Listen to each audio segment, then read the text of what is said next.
Ay naku. Oh, anyway, tsaka na ako magdodrawing. Nandito na tayo sa ano sa second level ng ano natin, ng steel design. Okay, sabi natin ang pinakamadali is yung tension member. So kung nakakuha ka ng maganda doon, edi ayos. Kung hindi, yun lang, di ba? Kasi pahirap na ng pahirap to, no? Okay, so yun yung pinakamadali. Pero medyo madali pa rin naman to. Ang problema lang dito, mas mahirap yung mga formula, napakahaba ng formula. Okay, so walang remedyo yun. Bakit? Kasi ano yun mga empirical. So wala nang magagawa doon. So kailangan mo talaga sa uluhin. Okay? Ayan, so walang index card. Kailangan mong, yun nga, pag-effortan na sa uluhin siya. Okay? Ayan, so compression members. Okay, so discuss natin. And so compression members are structural elements that are subjected only to axial compressive forces. No, ibig sabihin, kung pure axial siya, dapat yung load niya, halimbawa, ito yung column mo, di ba? Ito yung gitna niya. Dapat yung load mo purely nandun nag-up, di ba? Pero sa tunay na buhay, di ba? Paano ba yung nangyayari? Diba? Sabi dito, yun nga, kung ganun yung case, di ba? Yung stress is P over A lang. Pero sa tunay na buhay, di ba? Kunyari, ito yung ano mo, yung column mo. Di ba may beam ka dito? Saan nagta-transfer ng force yung beam? Tumatagos ba yung beam mo hanggang doon sa gitna ng column? Di ba hindi? Hanggang doon lang siya sa face eh. Kung hanggang doon lang siya sa face, ibig sabihin, yung transfer ng force, nandun lang din sa face. Ano ibig sabihin? Yung vertical force na ina-expect mo na mapupunta sa column, wala doon sa centroid ng column. So kung wala sa centroid, ang mayari, merong distance. Kung may distance at may force, merong, anong tawag doon? May distance, may force. Force and distance is moment. Okay, very good. May moment. So, ang nangyari, hindi siya purely compression. Ang nangyari, meron siyang compression, meron siyang bending. So, ang tawag doon is combined axial and bending. Okay, this ideal state is never achieved. Bakit? Kasi nga merong eccentricity. Yun nga, sabi natin sa connection, may distance. Diba? Yun pa lang, meron ka ng moment. So, hindi na natin makukuha perfectly ito. Okay? Sabi magkakaroon ng bending pero usually regarded as secondary. Okay? So kino-consider pa rin natin siya pero hindi by calculating the value of the moment. Nine-neglect natin yung value ng moment pero ang ginagawa natin sa calculation natin, nag-a-add na lang tayo ng factor of safety, no, to account for the accidental moment na nangyari. Okay, accidental meaning hindi siya intended, okay, pero nangyari lang kasi nga merong ganun yung connection niya eh, di ba? Hindi perfect ang connection, di ba? So, ganun. Now, as we shall see, the AISC specification equations for compression member strength will account for this accidental eccentricity. Okay, ingat. Sa calculation na lang natin ina-account yun, no? The most common type of compression members occurring in building and bridges is the column. Alam natin lahat yung column, di ba? That is the vertical member whose primary function is to support the vertical loads, no? In many instances, these members are also subjected to bending and in these cases, ang tawag sa kanila ay beam column. Okay, bakit siya tinatawag na beam column? Okay, sa steel design kasi medyo loose yung mga terms. Okay, unlike sa RCD, di ba, na yung nakatayo ay column, ang nakahiga ay beam. Kapag sa steel, medyo loose yung term nila eh. Okay, kapag RCD, basta siya ay nakatayo na compression member, siya ay column. Okay, pag hindi nakatayo, may proper term tayo which is sometimes struts, di ba? Familiar guys sa struts, compression member, maliliit na compression members. Ano pa? Pero kung magbe-bend din siya, sabi, kung siya ay nagbe-bend, kahit column siya at nagbe-bend siya, ang tawag sa kanya ay beam din. Di ba? So kung beam na siya, column pa siya, ang tawag sa kanya, beam column. Okay, so basta nagbe-bend, beam daw ang tawag natin sa kanya, no? At least for the steel design.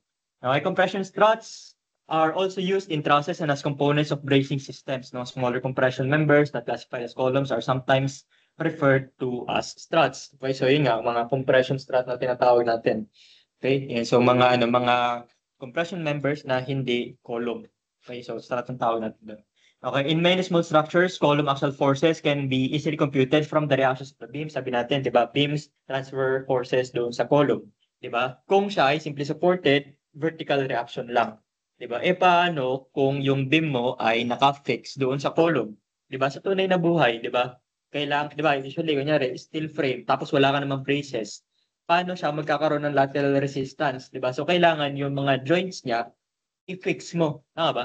Kasi kung imagine mo, gagawa ka ng gawa ka ng model, maliit mo. Imagine mo, may building ka ganun.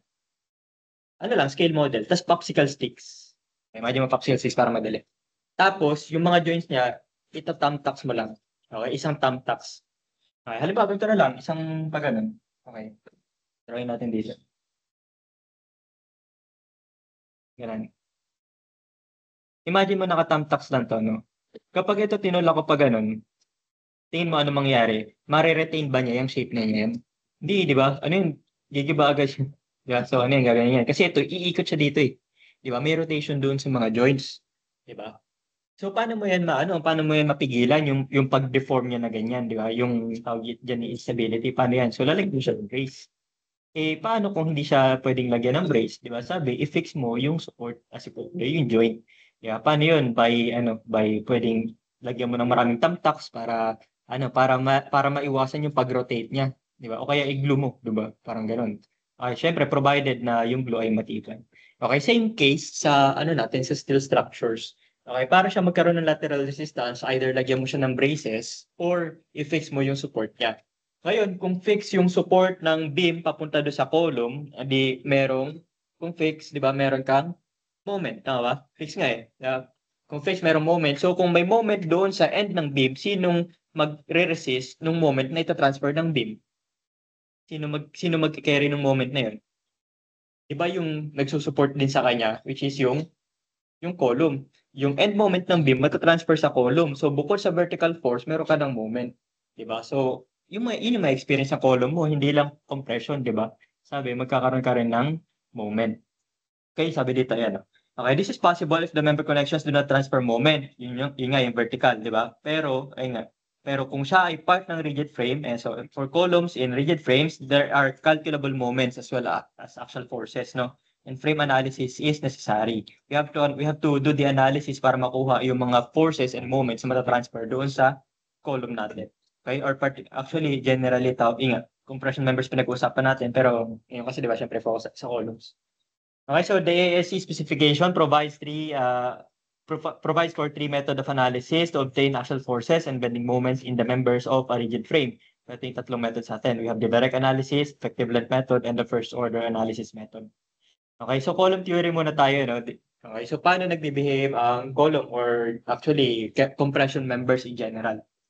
Okay? Sabi, imagine mo raw na meron kang long, slender compression member. Okay? Kapag meron kang axial load P, unti-unti mong in-apply, di ba, anong nangyayari?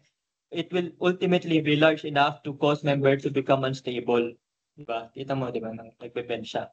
Okay? Kapag nangyari yun, di ba, nagbe-bend siya dahil sa axial force, sabi natin ang tawag doon ay bending by axial force, tawag ay buckling. 'Di ba? Ayan, so tawag ay buckle. 'Di ba? The corresponding load that will cause the buckling is the critical buckling load. Okay, ngayon kapag ang member mo mas maliit, 'di ba? Mas maliit ulit, mas stocky yung term, 'di ba? Stocky ibig sabihin kabaliktaran ng slender. Okay, mas mataba siya kumpara doon sa niya sa length niya, 'di ba? So ang mangyayari, there is a less tendency ng mangyari mag-fail siya by buckling, tama ba? So paano siya magfe-fail? Imagine mo yung very small member, 'di ba? Tapos i-crush mo gano'n. Ano mangyayari? Hindi siya magbe-bend, eh, 'di ba? Mangyayari madudurog siya. Okay, tawag doon ay compression yielding. Okay, so nakalagay dito, ayan, so it will failure may occur by compressive yielding rather than buckling. Okay, prior to failure, the compressive stress P over A will be uniform over the cross-section at any point along the length, whether the failure is by yielding or by buckling. So, ibig sabihin, kahit ano doon sa dalawa, parehas lang, no, na ang stress ay force over area. Okay, yun yung case niya. Okay, the load at which buckling occurs is a function of the slenderness. Okay, so ibig sabihin, so kapag nagbabago yung slenderness, di ba, nagbabago din yung value na kailangan mo para mag-cause siya na mag-buckle. Okay, so kapag slender yung member, sabi for very slender members, this load could be quite small. Ano ibig sabihin? Pag masyado siyang slender, konting ganyan mo lang, kita mo naman, di ba? Konting load lang, nagbabuckle na siya. Okay, sasabi niya. Okay, so mas malaking slenderness ratio, mas madaling mag-buckle, ibig sabihin mas madali siyang mag-fail. Yun yung problema sa sa steel, di ba? Okay. And so if the member is so slender that the stress just before buckling is below the proportional limit, okay, that is the member is still in elastic, the critical buckling load is given by this formula. Okay, PCR is the critical buckling load, pi squared EI over L squared. Okay, ang tawag natin dito is critical buckling load. Sometimes tawag natin ay Euler buckling load. Bakit? Kasi siya ay na na-discover ni Euler. Okay, for this equation to be valid, okay, meron siyang condition. Para mag-work daw ito, kailangan nandun siya sa elastic zone. Okay, natandaan mo yung curve? in-explain natin yung curve, yung may straight line, hanggang proportional limit, then mag-yield, then bababa, di ba? Mag-yield plateau, then strain hardening, then tsaka mag-fail. Ba't mo kailangan maintindihan yun? Kasi doon mo malalaman or doon mo maintindihan kung bakit ganun yung mga formula. Or rather, pwede rin kung kailan mo gagamitin yung mga formula. Kasi sobrang dali lang nito eh. Okay? Ang nagpapahirap dito is kung nalito ka, kung ano doon sa dalawang formula kasi dalawa lang naman ang formula niyan. Okay? So gawin natin, i-drawing natin yung curve. Sana may punta pa, ano? Yan, pwede pa. Okay na yun, huwag natin pakita yung dulo. Okay? Sabi, kapag yung pag yung section mo ay slender, ano mangyari? Mas maaga mag-fail o mas late siya mag-fail? Mas maaga, di ba? Slender nga eh. So, ang nangyari, imbes na, di ba, ito yung stress diagram. So, ang kakayahan niya, actually, hanggang dito pa eh. Pero fracture yun. Dito lang tayo sa part ng may yielding somewhere dito. Kapag slender siya, di ba, ang mangyari, hindi niya maaabot tong part na to. Ang mangyari, mag-fail siya. Ito yung proportional limit, tawagin natin itong FPL.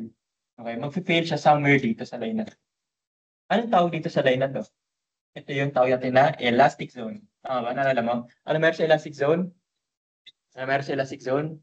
Yung, naalala mo yung deformation, di ba? Wala pang permanent deformation, di pa nagpa-plastic, tawag dito. Wala pa plastic deformation, di ba? Walang residual, strain, walang mga ganun, di ba? Ano lang. Tapos ano pang property na alam natin? Alam natin na ito ay line, di ba? Straight line yan. Ang slope is, ang slope nun?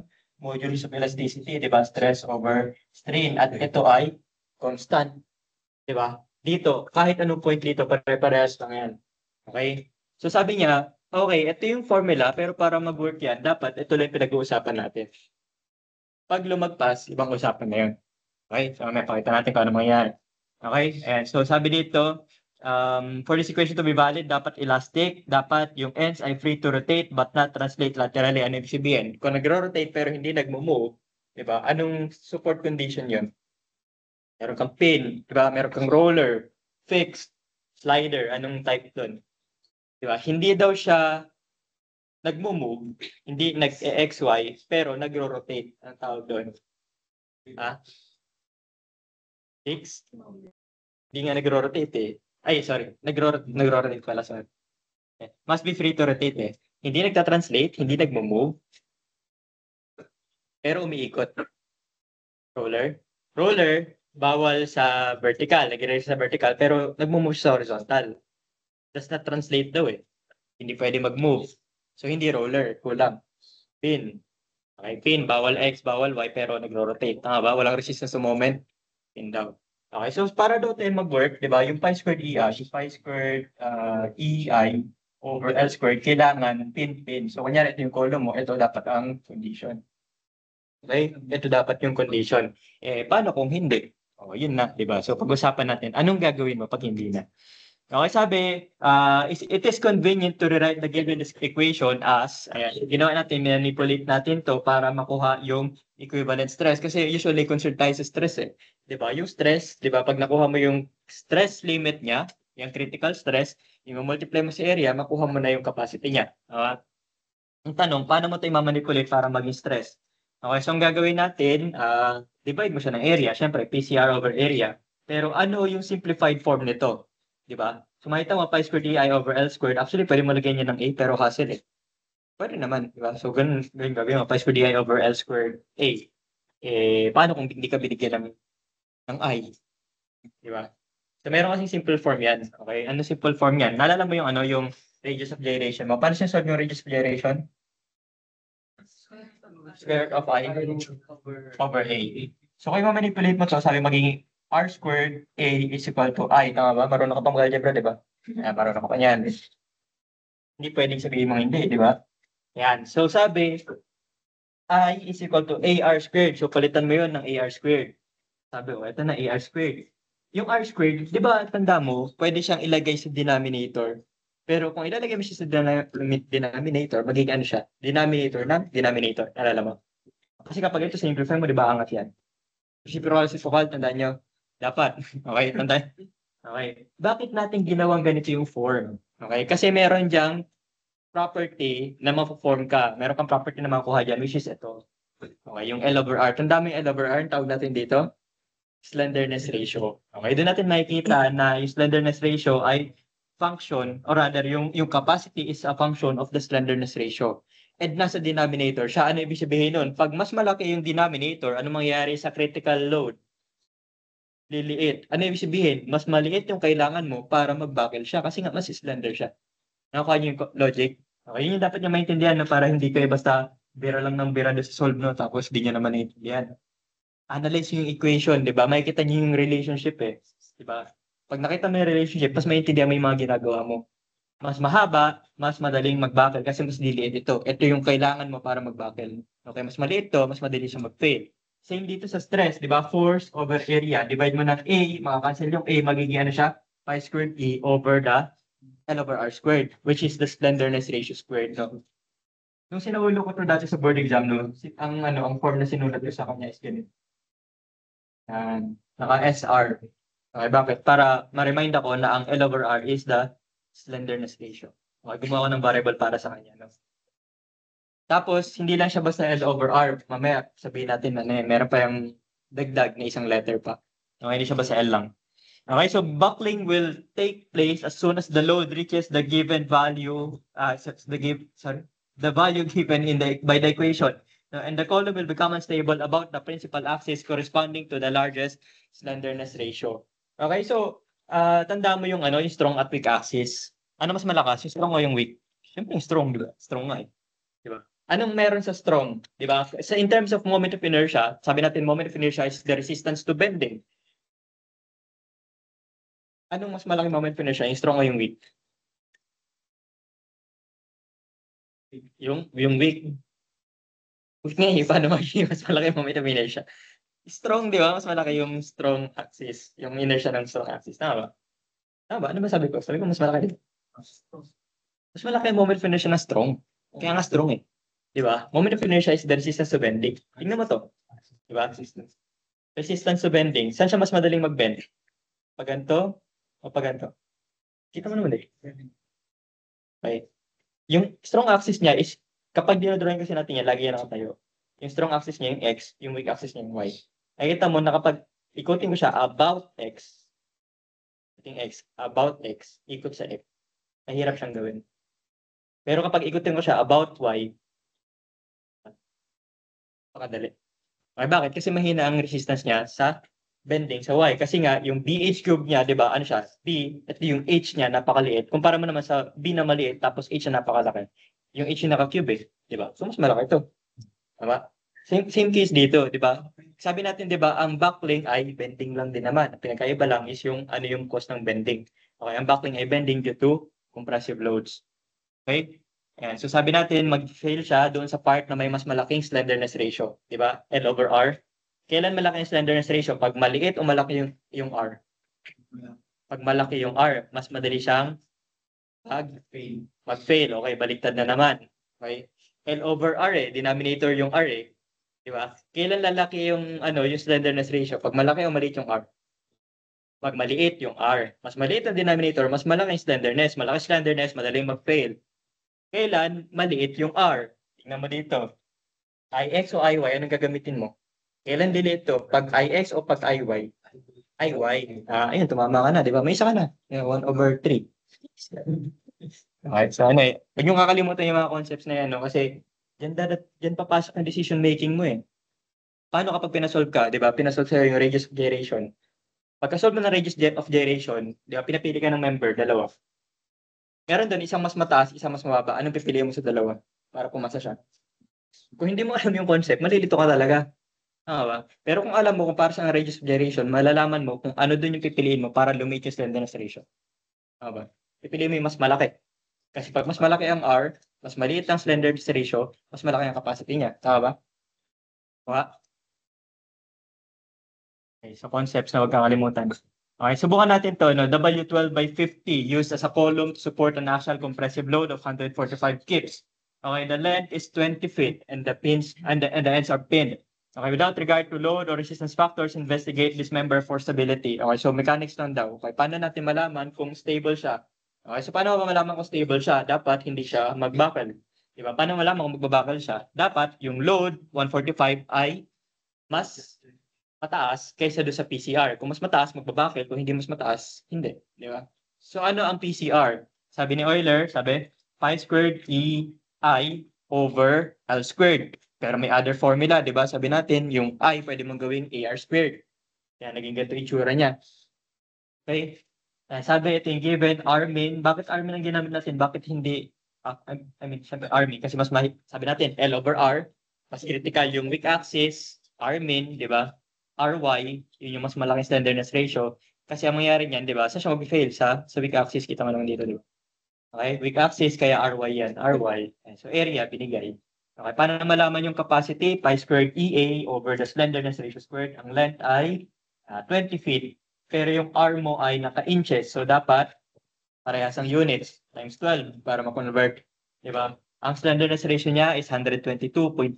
Plug in mo dito. Slenderness ratio squared. Kaya pi squared EA. Ano ang E ng steel? 29,000. KSI. KSI. Ay kapag ka, ano, paano kapag ka PSI? 29. 100,000. Yari. PSI nga eh, FA. Ha? 29 PSI. Times 10 raised to 6. 29 million. Okay. Ang daming conversion ha. 20 million. Okay. 200,000, ano yun? MPA yun, no? Metric. Okay, so hindi yun yun. MPA. Okay, so, ayun na, sabi natin, ang capacity daw niya, actually hindi naman capacity talaga yun, no? Ang load na magkakos ng buckling sa kanya is 278.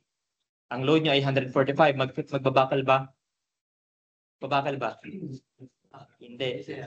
Kasi ito yung load eh. Di ba? Ito yung capacity, ito yung load. Mas maliit yung load. Di ba? Kuha. Simple lang, di ba? Okay, ano daw ang factor of safety niya? Paano makuha yung factor of safety? Yung yung actual capacity niya over the actual load, di ba? So divide mo lang 0.82. Okay, ibig sabihin around double pa yung yung kaya niya kunin. No, okay. And so column theory ngayon, sabi, yung formula na yun mag-work kung nandun siya sa elastic zone. Paano kung hindi? Di ba? Elastic zone, ito sa proportional part, no? Pag lumagpas dito, di ba, sabi straight line to? Eh dito, ano na? Hindi na eh. So yung A, di ba, yung A sabi slope nito. Eh anong slope nito? Hindi mo na ngayon alam. Di ba? So sabi nila, hindi mo na pwede ngayon gamitin yung E. Hindi mo na pwede gamitin yung pi squared E over the slenderness ratio squared. Bakit? Kasi yung E doon, hindi na 29,000 yun. Hindi na yung 29,000. So nagbabago na yun. So kailangan natin ng ayusin yung formula. Okay, sabi dito, as early researchers soon found that Euler's equation did not give reliable results for stocky or less slender compression members. Tingin mo, bakit hindi siya workable sa stocky members? Kasi hindi nagbabakil ang stocky members. Nangyari, pag lumagpas dito, di ba? Nalagpasan nila yung proportional limit. Sobrang lakas nila na hindi sila nagbakil before the proportional limit. So naaabot nila yung mas matataas na stresses. To the point na umaabot yung stress nila doon sa curve part.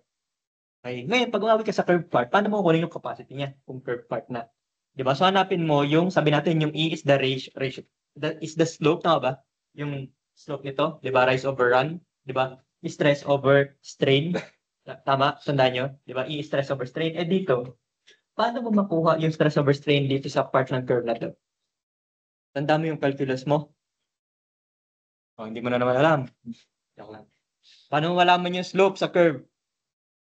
Di ba? Gagamit ka ng derivatives.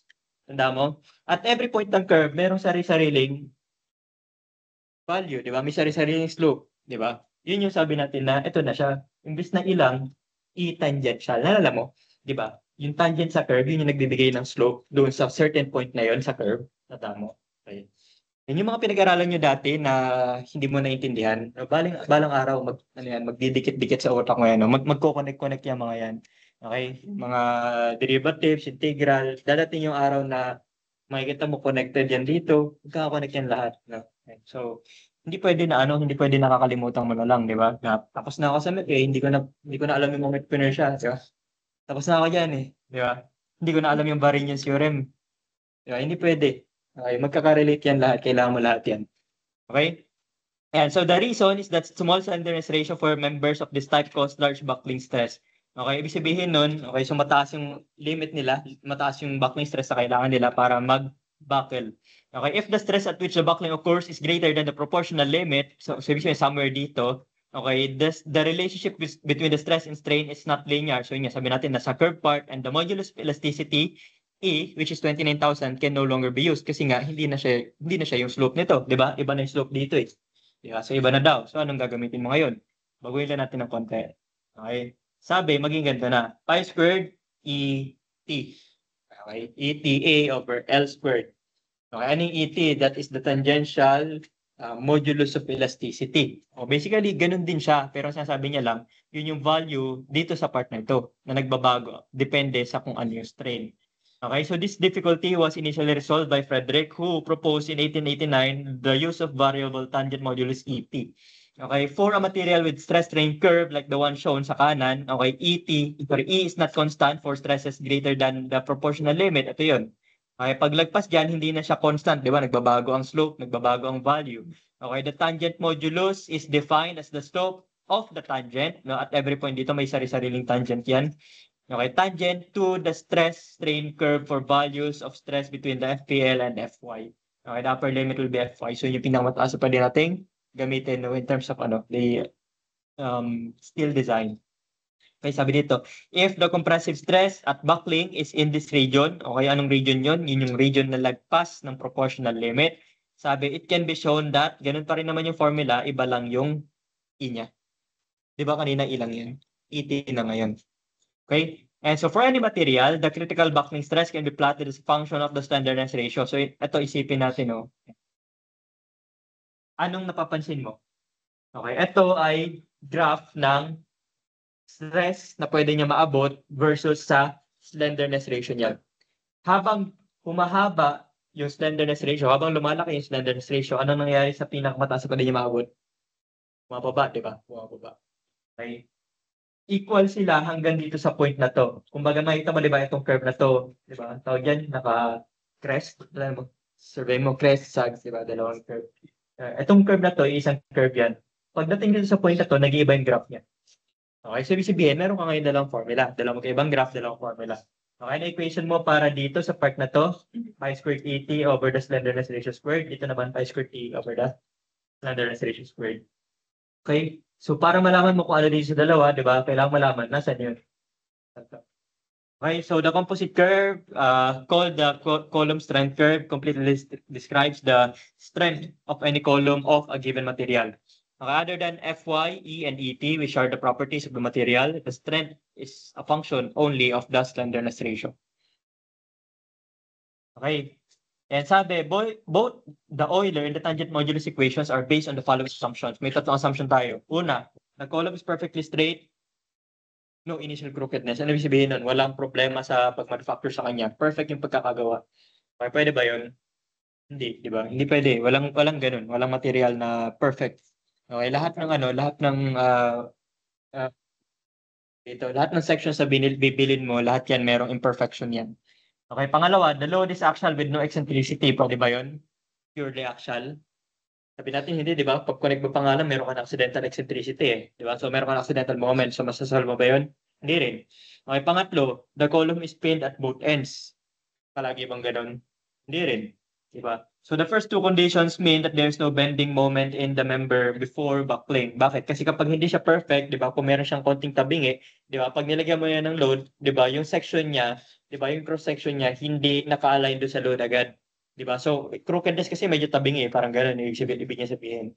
Okay, kung yung load niya wala doon sa perfect center, edi ang mangyari, magkakaroon ng accidental moment, di ba? So, hindi siya perfectly axial.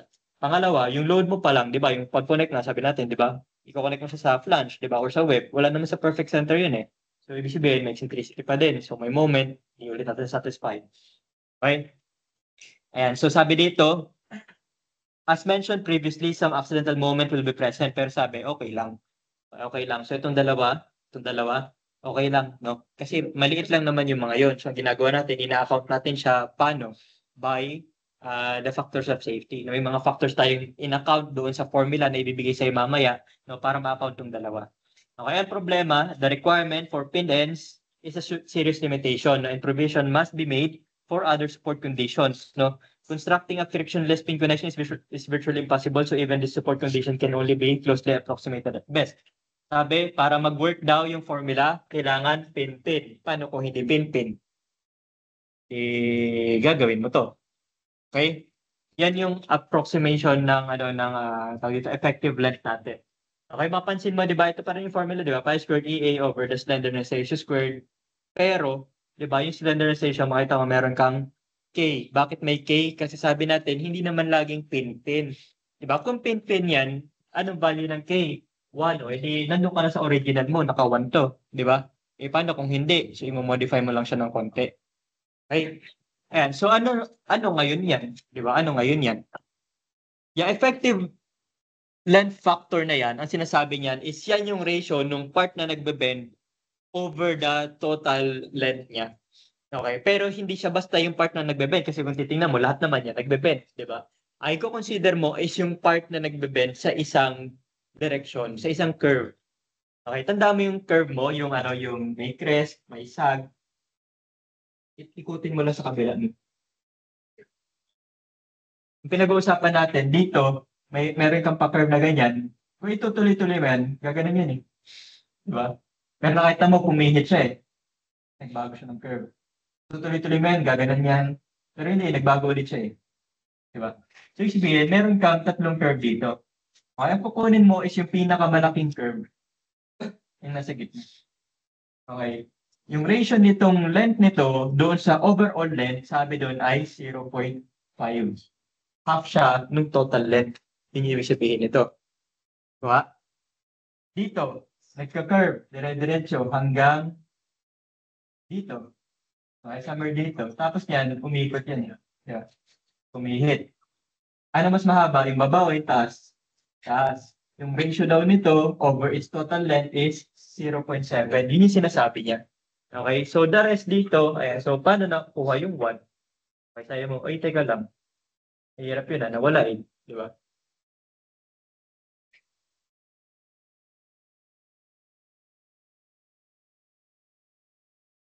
Yan. Paano yun kapag fixed? Fixed, sabi, pwede ka bang magkaroon ng angle support kapag fixed? May angle ba yun? Tanda mo sa sa strap mo. Di ba nag-solve ka ng mga deflection doon? Conjugate beam, di ba? Tanda mo. Ano ang angle sa support na fixed? Ano ang angle sa support na fixed? Ha? Wala ka na naman maalala. Di ba zero? Bakit zero? Pinipigilan niya yan eh. Di ba? Pinipigilan niya mag-rotate kaya pag dinrawing mo yan, di ba? Perpendicular yan.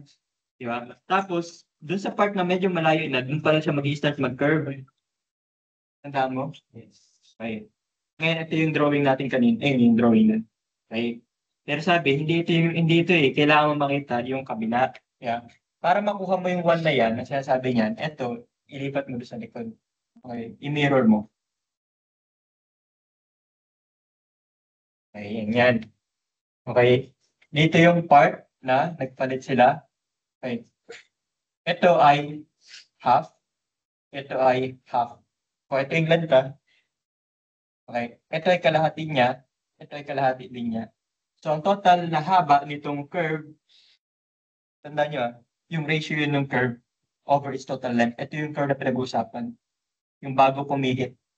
Bago magpalit yung curve. Okay. So, 2.5, doon ang galing yung 1. Okay? Ito, yung letter D, tingin mo, anong ratio niyan? Ba't naging ganyan? Kasi isa lang curve niya eh. Yung curve niya nag-start sa start hanggang end. Di ba? Top to bottom eh. Pwede, ano yung ratio nung bending length doon sa length niya mismo? Pwede 1. Kasi yung bending length niya, siya din mismo. Tama ba? Pin-pin. Ideal condition. Okay, paano naman to? Yung letter E, pa ganito. Okay? So, meron ka dito, 1, 1, kaya siya nag-2. Diba? O, dito, ganun din. Paano dito? E di, ganun. So, parang same lang dito. Okay. Pero ang pinagkaiba nito, ito kasi, nag-start siya sa gitna. Bakit? Ba't siya nag-start sa gitna? Kasi, di ba, nagbago yan ng curve. Nagbago siya ng curvature eh. Bakit siya nagbago ng curvature? Kasi dito, pinipigilan siya nung fixed support. Dito hindi, 'di ba? Sabi natin ang pin merong angle, 'di ba? May slope yan sa support eh. 'Di ba? Kasi wala siyang resistance na moment. Hinahayaan niyang umikot yan. 'Di ba? Kasi nga pin lang siya eh, 'di ba? Ang bawal sa kanya mag-move. Bawal siya mag-move pero pwede siyang umikot kaya may slope yan. Oh, 'di ba? Galing dito, edi makuha mo na 1 kasi ikot siya sa kabila eh, 'di ba? So anong ratio ng total length nitong curve na to over sa length lang nung column mo? Edi 2, 'di ba? Okay. Ngayon, ito mga recommended design value, ito yung ginagamit kapag in-approximate mo lang daw yung condition, which is ginagamit natin usually kapag nagde-design tayo. No? So, kunyari, magde-design ka, tapos gusto mo ng additional factor of safety, so dito mo gagamitin yan. Kunyari, de-design ka, no? Kunyari, fix. No? So, pili ka ng section, so pwedeng ito yung gamitin mong K-value, okay, recommended value, or additional factor of safety. And so the basic requirements for compression members are covered in Chapter E of the AISC. Okay, the nominal compressive strength is basic lang, di ba? Force is equal to strength as stress times area. Di ba? LRFD 0.9, 0.6, ASD. Alam mo na to, di ba? Kamukha lang yan ng ano, ng tension. Di ba? 0.9, 0.6. Sabi natin, magkapamilya lang yan, di ba? Okay mo ng 0.6, edi 1.67 ka. Divide mo. Okay, so bahala ka, parehas lang yan. So ngayon, ang tanong, ano yung FCR? Okay? Sabi, okay, kanina, di ba PCR tawag natin doon, critical buckling load, yun yung load na magkakos ng buckling sa kanya. Okay, dito, yung ginamit natin kasi ano siya eh, wala lang, para magamit naman natin yung E, kasi pangalan nung naka-discover niyan is si Euler. Okay, siya nag-derive niyan. Okay, so pi squared dA over the L over R squared, pero sabi natin may K dahil hindi laging pin-pin. Di ba? And so kapag ito dinivide mo ng area, magiging pi squared E over the slenderness ratio squared. Sabi, okay, kanina may tatlong condition. Okay, mga condition, no initial crookedness, di ba? Tapos pangalawa, dapat walang mga moment, di ba? So walang mga ganun-ganon. May mga accidental moments due to connection ganyan. O, paano mo daw i-account yun? Sabi, with slight modification, this expression will be used for the critical stress in the elastic range. Kung ang column mo ay papasok sa condition na nasa elastic range siya, meaning magfe-fail siya before the proportional limit, magfe-fail siya bago dito. So paano yun? Nandito lang yun. Hanggang dito lang maabot niya, somewhere dito. Mababa lang. Okay. Ano daw yung formula mo? Sabi, ito yung formula mo. Okay, to obtain the critical stress for the elastic columns, the Euler stress is reduced as follows. Bakit daw? To account for the effects of initial crookedness. Okay? Binawasan mo kasi nga hindi ka naman sigurado na perfect yung material. Siyempre, may ano yan, may mga imperfections yan, di ba? And to account the reduction of the capacity na pwede mong magamit dahil sa mga accidental moments, binabawasan natin yung capacity niya. Sabi, imbis na 100% ng Euler's load ang pwede mong gamitin, 0.877 niya lang. Kuha. Hindi yun yung fee, iba pa yun. Okay? So ito ay to account for the initial crookedness. Okay? Kung siya naman ay hindi masyadong slender, mababa ang slenderness ratio niya, so ang mangyayari, yung capacity na pwede niya maabot is lagpas dito, so papasok siya doon sa hindi linear, ang tawag natin doon ay inelastic. Okay, inelastic columns. Okay, the tangent modulus equation is replaced by the exponential equation. Okay. Yan. So nagkaroon ka ng kakaibang formula dito. Okay? Ito ay dinerive to account yung nagbabagong value ng ET kasi nga nandoon ka sa curve part ng equation mo. Okay, ito mga to walang remedyo yan, no? Walang derivation yan, no? Yan yung sabi natin na kailangan mo sa uluhin. Bakit? Kasi ano eh, hindi mo ma-derive yan eh. Okay? So tsatsagayin mo na lang. Okay, so ito na yung bagong curve natin. Okay, kanina in terms of strain, ngayon pakita natin siya in terms of the slenderness ratio. Ang sabi, okay, habang tumataas sa slenderness ratio, okay, bumababa ang capacity. Dadating yung point na equal sila. Okay, ano yung point na yun? E di, alamin mo kung saan sila equal. Pag-equalin natin to, di ba? Yung FE, palitan mo ng pi squared EA, yeah, pi squared E over the slenderness ratio squared. Ito, i-plug in mo sa FE. I-back solve mo, makukuha mo tong form na to. Makikita mo na equal sila sa value ng KL over R na 4.71 square root of E over Fy. Ano ibig sabihin nun? Yan yung number ng slenderness ratio, yan yung value ng slenderness ratio na pareha sila. Kapag mas mababa doon yung slenderness ratio ng column mo, anong mangyayari? Mas mababa, mas malakas o hindi? Yung column mo, mas mababa slenderness ratio kasi sa limit, mas malakas o hindi? Mas malakas kasi nga hindi slender. So nandun ka sa elastic or inelastic? Inelastic. Okay, bakit inelastic? Kasi malakas nga eh. Lalagpasan mo to eh. Lalagpasan mo to. Di ba nasa inelastic ka? Doon. Di ba? Kapag malakas, lalagpasan niya yung proportional limit. Kung hindi siya masyadong malakas, nandito lang siya. Hindi niya maaabot yun. Nandito lang siya sa line na part. Di ba? Sa linear part. Which is, ang tawag natin sa linear part is elastic. Nakuha yung difference. Elastic, inelastic, mas malakas ang inelastic kasi yun yung nasa curve part. Mas mataas yun. Okay? So, paano mo siya gagawin? Sobrang simple lang. So, ang dami ko sinabi pero ito lang yung summary niyan. Okay? I-solve mo yung limit. I-compare mo doon yung KL over R. Pag nakuha mo kung ano yung condition, gamitin mo yung formula na dapat para sa kanya. Kung mas mababa ang slenderness ratio mo kaysa doon sa limit, ito yung gagamitin. Ito yung formula para sa inelastic. Bakit kakaiba yan? Bakit may ganyan-ganyan? Di ba? Kasi, sabi natin, hindi siya linear. Di ba? Yun yung nag-a-account ng pag ganon. Ano, yung tangent modulus. Di ba? Variable tangent modulus. Kaya medyo magulo yan. Okay? Kapag lumagpas, ano mangyari? Eh di magkakaroon siya ng premature failure dahil pwede siya mag-buckle, di ba? Hindi niya maabot yung yielding. Hindi niya maabot yung yielding. So, ano mangyari? So, eh di, nandito lang siya sa zone na to. Ang tawag sa zone na to, elastic. Okay? Elastic, ang formula ay simple lang kasi nga elastic lang siya eh. Di ba? Sabi natin, ito yung Euler buckling stress. Yun yung pinakauna nating sinolve kanina, Euler buckling stress lang. Okay, pero bakit may 0.877? To account for the initial crookedness. Di ba? Para doon sa mga accidental moments na hindi mo naman i-compute. Diba? Sabi, wag mo na i-compute. Di ba? Bawasan na lang natin yung capacity. Ganun siya. Okay? And so, although AISC does not require an upper limit on the slenderness ratio, sabi, ano daw gagamitin nating limit? 200. Naalala mo yung tension member, may limit yun eh. 300. Okay, very good. Doon mo makakuha yung maximum length na pwede mong gamitin. Okay, dito 200. Okay, this is a practical upper limit. Bakit daw ito yung ginagamit natin? Kasi ang compression members that are more slender dito, actually hindi naman siya bawal, pero maliit na yung capacity na makukuha mo doon. Kumbaga, sayang yung section, di ba? Kasi imbis na magamit mo yung buong section, anong nangyari? Nagfe-fail siya, di ba?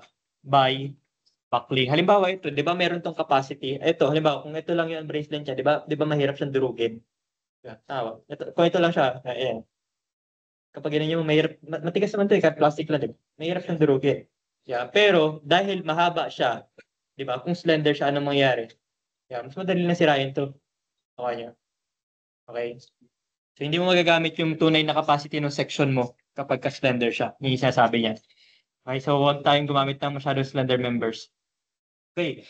So a W14 by 74 of A992 steel has a length of 20 feet, no, and pinned ends.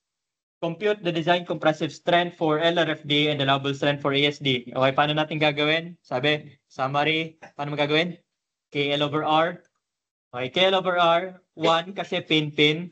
Okay, L over R, so ang L mo ay 20 feet, R mo is 2.48. Anong R dito? Okay, anong gagamitin mo? Yung mas malaki o mas maliit? Tinitingnan mo yung limit niya, yung capacity niya. So ano mas critical, yung mas malaki o yung mas maliit? Mas maliit kasi yun yung magbibigay ng mas maliit na capacity. Di ba? May strong and weak axis yan. Merong strong and weak capacity yan. Siyempre, yung weak ang papakita mo kasi doon siya magpe-fail. RY. Okay, kaya yun yung ginamit natin. Okay, RY. Okay. So, sabi, inches, feet, bawal. Dapat parehas. So, ko-convert. Kaya doon may 12. Okay. Actual slenderness ratio, 96. Mas mababa sa 200. Yes. Okay. So, ibig sabihin, hindi siya lagpas doon sa limit natin. Okay. Ano pa? Iba, sabi, solve mo daw. Diba? Yung ano niya, capacity niya. Anong capacity? Para malaman mo yung capacity, tingnan mo anong condition. Okay, nasaan siya? Lagpas ba sa limit or hindi? Solve yung limit. Yeah, 4.71 square root of E over Fy, 113. Lagpas or hindi? Hindi. 90 something ka lang eh. Limit mo 100 plus eh. Di ba? Diba? Hindi lumagpas. Ano yung sabihin? Slender or hindi? Actually, mali yung term eh. No? Hindi siya about slender or hindi eh. Pero ano siya, kumbaga pwede mo sabihin na mas slender ba siya or mas hindi slender? Parang gano'n, no? Okay. Kasi di mo sasabihin kung elastic or inelastic siya eh. Hindi siya lumagpas sa limit. So, ibig sabihin, relatively, hindi siya masyadong slender. Tama? Hindi siya masyadong slender kasi hindi lumagpas. Kung hindi siya masyadong slender, ibig sabihin, malaki capacity. Kung malaki ang capacity, lalagpasan niya yung proportional limit. Kung lalagpasan niya yung proportional limit, nandun siya sa curve. Kung nandun siya sa curve, ang tawag sa kanya ay inelastic. Kung inelastic sa kanya, meron kang dalawang formula eh. Ayun gagamitin mo, yung mahirap o yung madali? Yung mahirap kasi curve dun eh. Pwedeng yun yung pala tandaan, di ba? Di ba? Yung mas mahirap, yun yung sa inelastic. Para hindi mo pagbaliktad. Kasi sobrang dali niya lang, tama ba? Sobrang dali lang eh. Pa-plug in mo lang yung value. Ang tanong lang, tama ba yung gagamitin mo? Tama? So, lagyan mo ng logic. Okay, so plug in mo, nakuha mo na yung ano eh, yung formula, ito na yung formula. Paano yun? Fy, alam mo na yung Fy. So, Fe na lang. Yung Fe, alam mo rin eh. Euler lang yun, di ba? Pi squared A over the standard ratio squared. Di ba? Plug in, makuha mo yung FCR. Sabi natin, pag meron ka na stress, multiply mo sa area, makuha mo yung capacity. Anong capacity niya sa LRFD? Multiply mo sa 0.9. Kung ASD, multiply mo sa 0.6. Final answer, simple. Di ba? Summarize natin, anong ginawa? Kinuha yung limit, kinumpare para malaman yung formula. Ginamit yung formula para makuha yung stress, i-multiply sa area, answer. Hindi mahirap. Diba? Hindi mahirap. Ang tanong lang, tama ba yung pipiliin mo? Okay, so intindihin nyo lang yung gagawin. Kahit ano dun. Oo. Try mo. Pag-try mo. Kahit ano dun sa dalawa, gagawin. Parehas na ipapakita yun na value. Okay, whether elastic formula or inelastic. Okay, so ngayon, meron pang ibang bagay eh. Yung pinag-uusapan natin kanina na backlink is yung backlink ng buong member. Okay? Ngayon, there are cases, 'di ba, na yung part ng member ay slender, yung part lang, halimbawa, yung web lang or yung flange lang. Okay, sabi dito, the strength corresponding to any overall backlink mode such as flexural backlink cannot be developed if the elements of the cross-section are so thin, 'di ba? Kung manipis yung mga parts niya, na ang mangyayari, yung part niya pa lang magbabakel na. Okay, anong tawag doon sa yung parte niya lang yung nagbabakel? Tawag doon ay local buckling. Okay, this type of instability is localized buckling or wrinkling at an isolation. Isolated location. Isolated location. No? If it occurs, no, the cross section is no longer fully effective. Bakit? Kasi nga nag-fail na yung part mo eh. Edi, hindi na rin okay yung buong part, di ba? Or yung buong section mo. Kasi may part na nawala. Di ba? May part na hindi gagana. Okay, the measure of this susceptibility, di ba? Kung sa overall, ang tawag natin is the length, di ba? Length to the radius of gyration, tawag doon ay slenderness ratio. Okay, kapag ano naman sa mga local buckling ang min-measure natin is the width to thickness. Bakit hindi length? Bakit hindi length to thickness? Tingin nyo. Di ba, kapag overall, di ba, L over R yung slenderness ratio. Bakit dito? Bakit width to thickness ang sinusukat? Bakit hindi length to thickness? Tingin nyo. Alam mo yung dimensions, di ba? Meron kang length, meron kang width, meron kang thickness. Anong pinakamalaking value? Length. Next yung width. Width. Plus thickness. Diba? Bakit width to thickness? Bakit hindi length to thickness? Kasi yung length ng member na magbabuckle, di ba? Sa localized buckling, di ba? Yun yung width niya. Nakuha niyo ba? Ito yung I.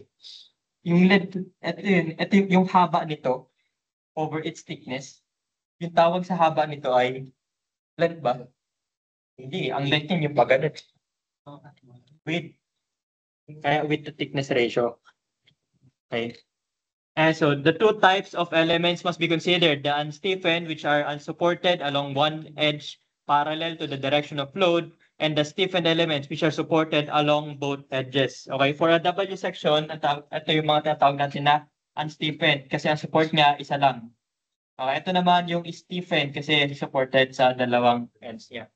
Okay, for compression members, the shape are classified as slender or non-slender. Okay, if a shape is slender, syempre, pwedeng magkaroon ng localized buckling no, or local buckling. Okay, the corresponding reduced strength must be computed. Paano daw malaman kung siya ay slender or hindi?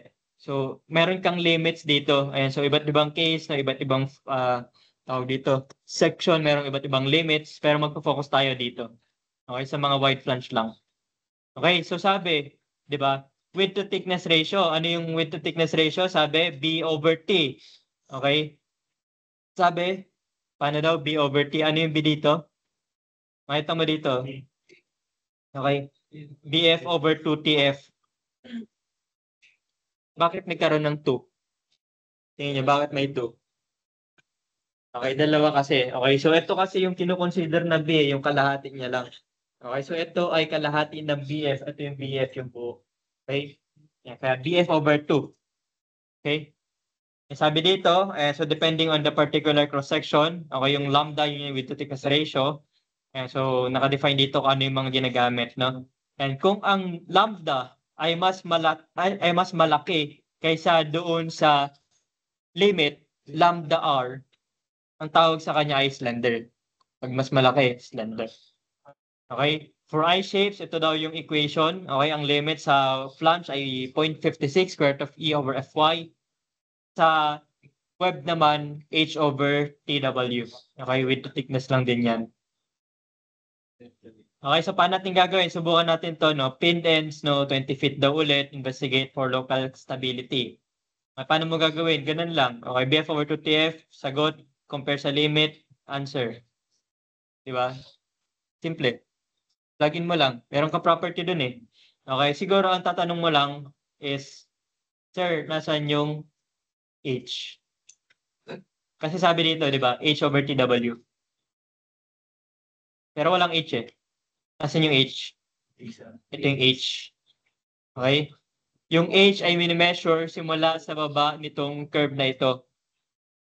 Okay? Yung parang ano dyan, yung parang nakaganon. May ano yun eh, parang naka-curve. Naka-fillet.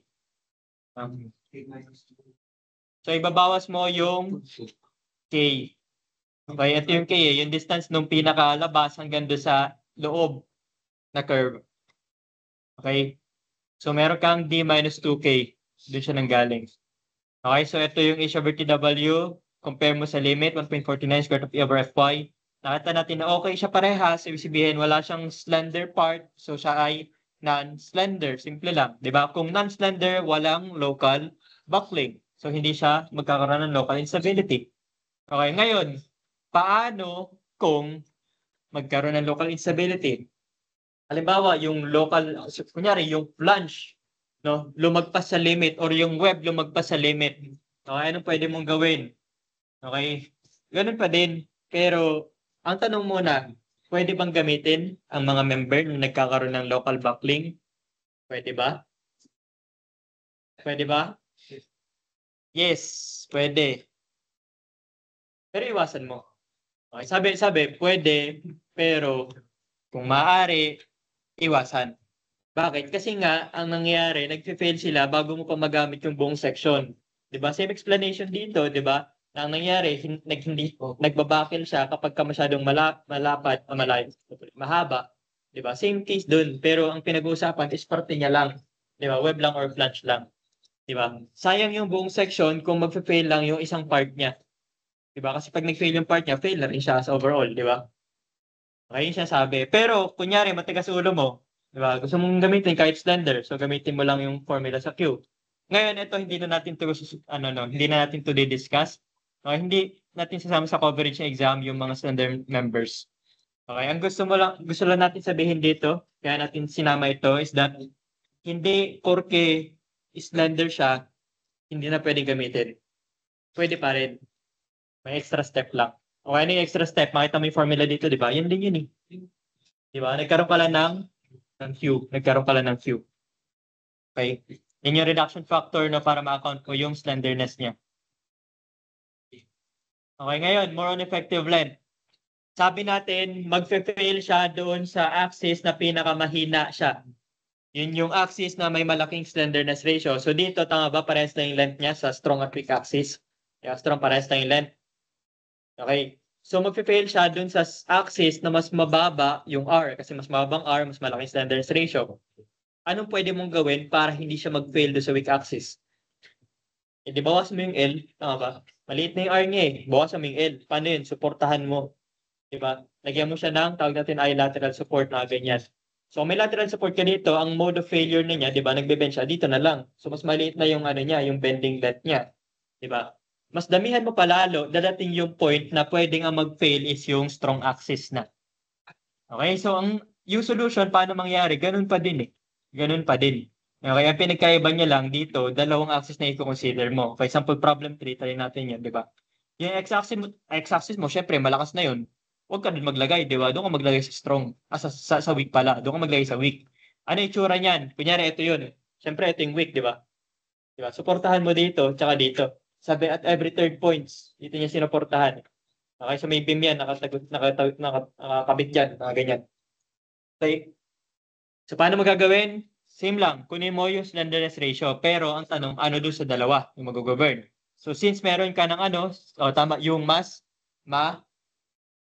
mataas mo sa baba. Mas mataas pa rin. Ganun pa rin. Same logic, di ba? Same logic.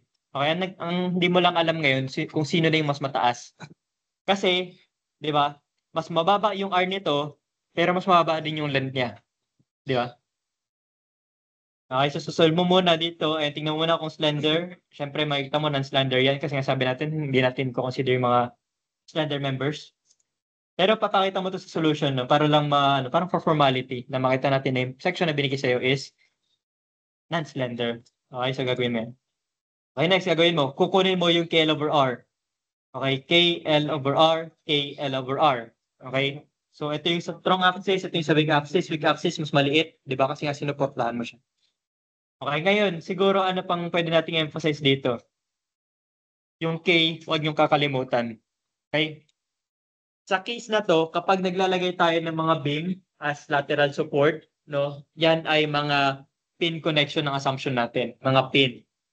Okay? So, kung pin ito, anong K dito? 1. Dito, 1 din. Dito, 1 din. What if maging fixed ito? What if maging fixed yan? Ano?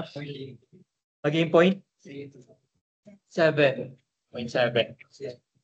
Okay, kasi fixed pin. Tingko consider. Okay, syempre, ang mag-govern, ano mag-govern? Yung fixed pin o yung pin-pin? Pin-pin pa rin. Di ba? Kasi mas malaki pa rin yun. Pero makikita mo sa exam mo, magugulo yan. Di ba? Makikita mo, hindi mo na alam kung ano doon sa dalawa. Kaya isa-solve mo parehas ng KL over R. Okay? So, ayan. So, ano mas malaki dito sa dalawa? Yung strong axis na. Bakit? Kasi nga, sinuportahan natin yung weak. So, in this case, certain problem, no, ang mag-govern ay yung strong. Magbe-bend siya about strong axis. Okay? Slenderness ratio is 54. Ang limit is 113. Mas mababa, inelastic. Plug in, formula, stress, makuha mo stress, multiply mo sa area, makuha mo yung compression load. Multiply sa phi kung LRFD, divide ng omega kung ASD. Simple lang, tama? In design of compression members, didiscuss natin sa CA 163-3.